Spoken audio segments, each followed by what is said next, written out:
When it comes to the holiday times, I am very transparent with my doctor and I let them know, hey, I'm gonna get it in. Yeah, I'm gonna get in all the chocolate. I'm gonna get in the hot chocolate too, the potato salad, the mac and cheese. Gimme.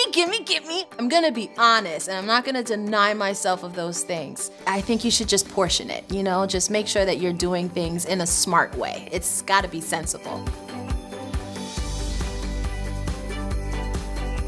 I speak to my doctor. I always make that my first action, and they work with me. They create this structure in my medicinal care so that I'm still able to enjoy those little things, but now I can control my glucose levels with the additional medication and an injectable.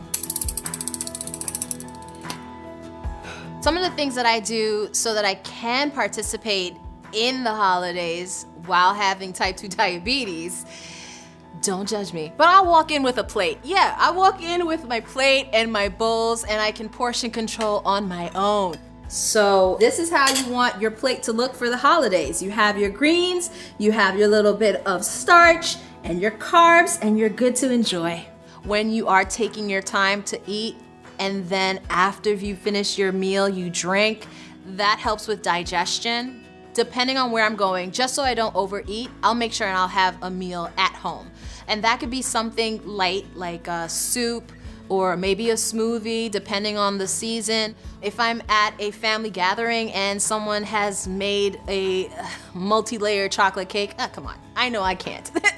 But how can I politely decline that? I can hit them with the good. This looks great. And then I hit them with the, I already ate. And then maybe hit them with the good again. Maybe next time I'll take some home with me so that the other person who's serving doesn't feel bad and you also don't feel bad. What I would recommend for you getting ready for a holiday, talk to your doctor. Have an honest, open conversation with them and let them know where you're going, what types of food might be there, and then enjoy the meal.